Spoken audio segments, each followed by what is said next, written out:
Sunday we'll go to the Patriots at the Bills. Patriots gave the Bills a good fight, 27-21. They ran that initial kickoff back for a touchdown, which was awesome. More of that, please. And, the Bills keeping it that close is a little bit scary, but who knows what was really going on there. Yeah. And then Atlanta at Chicago. We called this one just like the Bills. 37-17, Chicago. Justin Fields had a great game. DJ Moore had a great game. The future is bright for that team, given, Really you would hope 5 first-round picks in 2 or 3 years should, catapult your team towards the top, which it definitely looks like it has. But happy to see that when Fields comes back, they're doing well. That's better for that NFC North with how the Vikings have looked recently. But that'll make that Green Bay-Chicago game more interesting. They have the picks coming up this upcoming off-season, and hopefully that team looks a lot better come next September. There might be a chance they can still make it this year, but obviously next year I think they'll be a much better team, and I think that's going to be a real contender next year. Yeah, definitely. And ownership for the Bears, or general manager, already came out and said Matt Eberflus is already going to be back for next season, which I think it's smart. Given this stretch of games they've had with Fields back, they've had a lot of success, and to me, with the picks you've got coming up, with what you've got now in a core team, it's like, why would you screw around with that? So I think it's good. I think it's a smart move, especially with how many open head coaching positions there's going to be. Going to be a bunch. I would not mess around with that carousel. If you got someone that'll get the job done and is only getting better with the team, which it seems like, for all I know, they crash and burn somehow, but, looks good so far. Incidentally, I was looking at some statistics on the oldest stadiums in the league. Right. And I believe Soldier Field, the Bears Stadium, is the oldest active field in the league now. So to my knowledge, it is. And they're in the process of trying to figure out where they're going to put a new stadium and all that. But, hey, they got probably one more season at Soldier Field. It would be a storyline the NFL would push. Would definitely love, right? Wrap up Soldier Field with, Super playoff Bowl game win. or Super Bowl win or something like that. Yeah, at least a playoff game you would hope. So all good things. Yep. Raiders at Colts. Colts won 23-20. We picked the Raiders. We thought they would have a better game. Defense looked good. I mean, the Raiders are hanging in there. Or props to the Colts for hanging in there and getting the job done. I would not have guessed that, but I guess with home field advantage, you give them the 3, and that's just how it shaped up.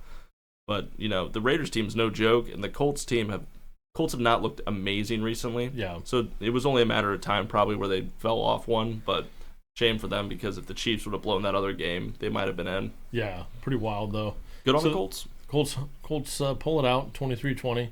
Jonathan Taylor had a good game, so that was probably part of it too. Yeah, that's true. He had been in a bit of a slump, it seemed like. Yeah. Let's see. Rams at Giants. Rams 26, Giants 25. Yep. Tyrod Taylor gets the start. Plays really well. Yeah, I mean, there's only one mess up in that entire game, and it was that 2-point conversion. Yeah. Williams for the Rams, Puka for the Rams, both had good games. Amazing. Rams look awfully good. They got the Niners coming up. But what do we just see? Stafford, Carson Wentz is starting. Carson Wentz is going to start for the Rams, so I don't really think that's going to be much challenge for the Niners unless they're resting their starters too. So, I was gonna say, I think the Rams have already clinched technically. Yeah. To my knowledge, and 49ers obviously have already won the conference first spot. So at this point, it makes sense that they're both kind of like, you know what, let's throw the second strings in and let them tear their ACLs for now. So that's that with the Rams and the Niners. They're pretty much where they're going to be. Yeah, we had hoped there might have been a bit of a matchup, given the Rams have been putting up fights, but it makes sense why you wouldn't. You know, if there's nothing to gain or lose.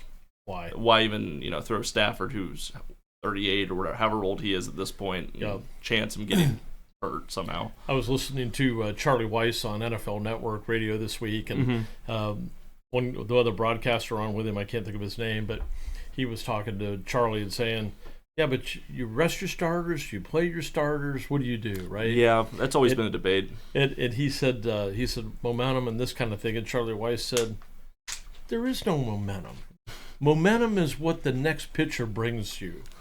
And so his point was, that game, you don't know what the momentum's going to be for it. Right. So you can't possibly predict, No. based on past games, how momentum's going to carry into the current situation. Right. So his point was momentum is just a farce. Yeah. So I don't disagree with that really.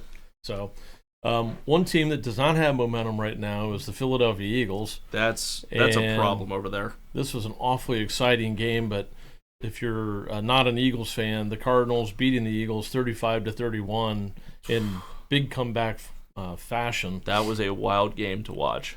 James Conner was running like a son of a gun. Yeah, I mean, the Eagles just could not stop that offense, and that is not an offense that I would consider deadly right now. And I think the Cardinals had like 300 yards rushing or something like that and just tore up the Eagles' defense. Yeah. I mean, I know the Eagles have had injuries on the line, I think, and then some in the secondary. But the fact you can't stop the Cardinals and then answer back, given it was a 35-31 game, so, you did answer back. If you score 35 or 31 points in the NFL, you should win the game. Brian Baldinger on NFL Network came out this week and reviewing the game and just said Jordan Davis is out of shape. Look at him. He's out of shape. He's probably comparing him to, what's his name, Zion Williamson. And that man's been sucking down pancake batter for 2 years now. So Baldinger's like, how in the world can this guy be letting himself play like that? So I don't know what that's about. Jordan Davis has had some really good games this year. I was going to say, that's not someone you hear getting criticized on the Eagles. I was surprised by that. But, so, A.J.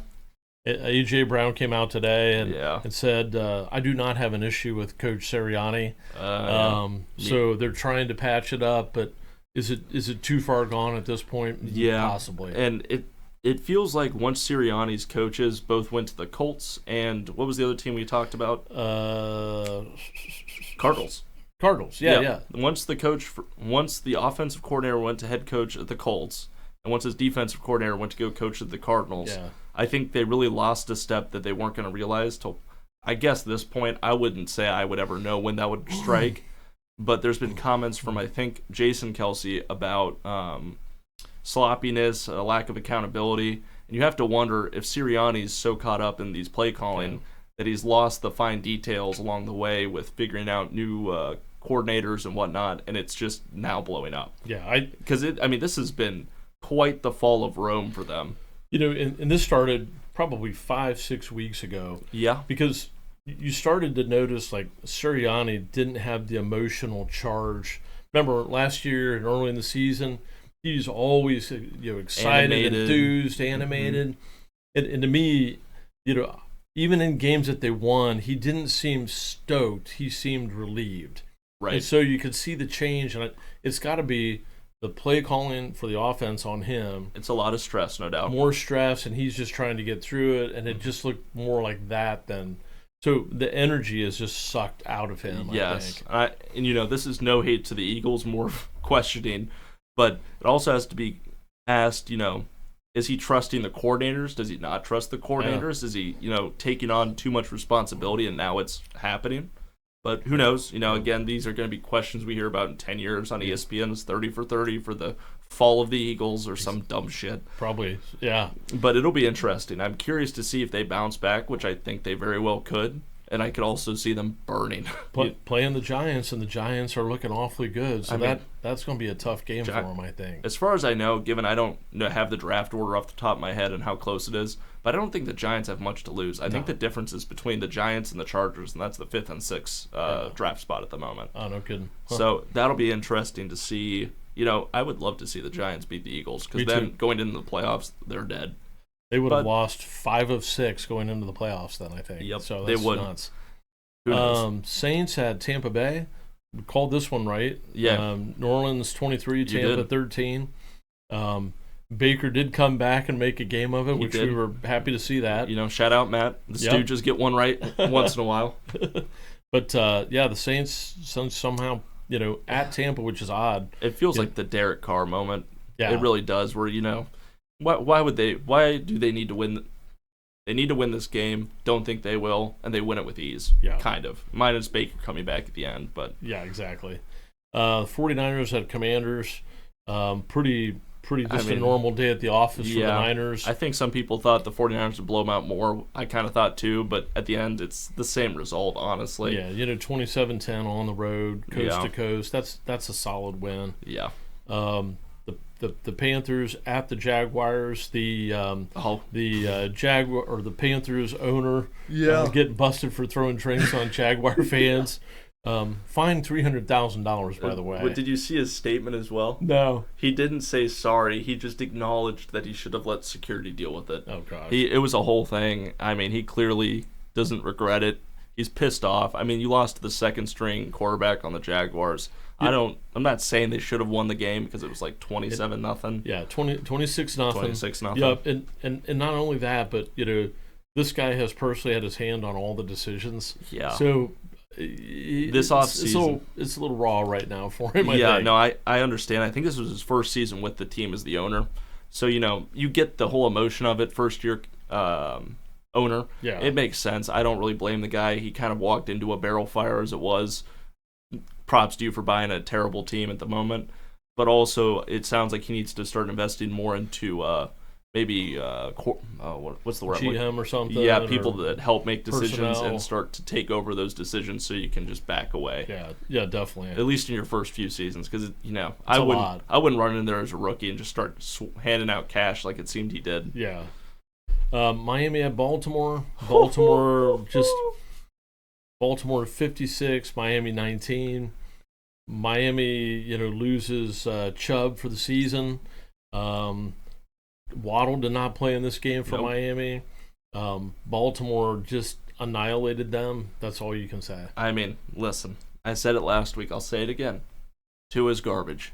I'm going to keep beating the drum until the fucking drum breaks. And I don't wish ill to him. I feel bad about Chubb. Injuries are not a laughing matter or something that I hope in the NFL based on how NFL gods treat that. However, shout out to the boys down in Dallas that I told max units on the Baltimore Ravens to win that for Ray Rice's celebration of Baltimore or commitment into something. Their Ring of Honor or something. Yeah. And, I mean, they just beat the brakes off him. I mean, Melvin Gordon got a touchdown in that game. The same Melvin Gordon that played on the Chargers for 3 years and then sat out a year. And so, happy it worked out for me. Sorry to see the Dolphins going through it.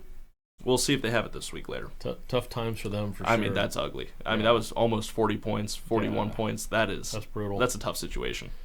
Tennessee at Houston. Houston gets C.J. Stroud back and rolls 26-3 over the lifeless Titans in this one, which is unusual. It's beating a dead fish. Yeah, they're so Houston is right in the playoff hunt. Yeah, they are. And Tennessee is done. So, Lord. Surprising game to me. Pittsburgh at Seattle. Pittsburgh wins 30-23. Yeah. No, I didn't see that coming. If I remember right, we both didn't see that coming. Yeah, that was surprising. Heck of an outing by Mason Rudolph. Mason Rudolph played great. Kenny Pickett didn't even want to back up Mason Rudolph, and so he was inactive. So a little bit of quarterback tension there. I haven't heard the whole story, so I'm not going to give really an opinion. If that's the case, that's not a good look. If that isn't the case, it's just Pittsburgh media just doing it because it seems like more often than not these big football market cities like Pittsburgh, New York, L.A., not as much L.A. I guess with Stafford and Herbert, but some of these bigger markets, you'll hear these stories come out that are just crazy and they end up being crazy. Kind of like Philly. Who knows if that's true? Right. Probably just have to take his word for it. But, after 4 losses the way they had it, it probably was very frustrating, no doubt. Pitt hasn't put up 30 points too many times this season, so definitely got to say, Mason Rudolph maybe a little bit more ready to go, and can't blame Tomlin for, in such an important game making that call for them. No doubt. Yeah. And for what it's worth, too, Tomlin doesn't have a losing record again. There you go. How does he do it? Always finds a way. The guy's a magician. I think it was 17 seasons. I'll have the official thing up here, but I think it was 17 seasons. Yeah. So kudos to that guy. And I think he is only second to Tom Landry on consecutive winning seasons. So wow. I think Tom's got him by maybe 2 yet. But, yeah. But his is still rolling, so we'll see if he can get there. That's awesome. L.A. Chargers at the Broncos. Your quest to higher draft pick is fully intact. Brock Bowers is within my reach. Denver 16, Chargers 9. I did say 35-7, but for what it's worth, one team got double digits, one team got single digits. It was a field goal mania there for a little bit. Yeah. That's about what I expected, Yep. I don't know. I have to say, right now, Jim Harbaugh, Bill Belichick, Mike Vrabel. I would love any and all of them in any combination. At this point, beggars can't be choosers, but I can give a top 3. Yep. And again, from Inside Dallas Reporters, I did hear another hot name there is Dan Quinn. I'd be happy with him. So lots of, I would say, solid candidates, if not more. So we'll see what happens with all that. I mean, honestly, anybody with experience that's over the age of 35, which I don't even know if Dan Quinn fits that, but it's just not Brandon Staley. Yeah, there you go. Let's not try that experiment again, for the love of God. Bengals at Chiefs. Chiefs finally get their revenge with an asterisk. Asterisk due to it wasn't Burrow. They still haven't beat Burrow, so, Bengals fans watching this, I mean, what do you expect? It's in Arrowhead. It's Patrick Mahomes. Yeah. That's a personal vendetta. Yeah. The Chiefs could be 0-16, 0-15, and I still might even think that they could do it because that personal rivalry between the two. So if there's one to give Mahomes, you take that this would be one. it. Because you'll see him next year. Exactly. And when you see him next year and Burrow's healthy and that wide receiver group may have gotten worse, you'll be fine. I wouldn't sweat it. Except T. Higgins, if he wants to come to the Chargers. But I saw some people saying they think he might go to the Chiefs, and that's just all personal opinions right now. Who knows? I think Bengals fans were at their worst when we saw him Saturday night. New Year's Eve, I think it was, playing the Chiefs. So, yeah, whatever. What are you going to do? Packers at Vikings, no surprise here. I don't even know if I watched most of this game. I watched a little bit, but that was more than enough. Packers throttled them, right? Yeah, 33-10. Jordan Love had a great game. Aaron Jones had a great game. Bo Melton, I don't even know who that is. Honestly. Hell of a name, though. Yeah. Boom. I mean, you got to market that, make a pre-workout or some shit. So, Packers receiver. Yeah. Well, so, hey, congrats, Boom. Yeah. Happy to hear your name. Exactly. That's too funny.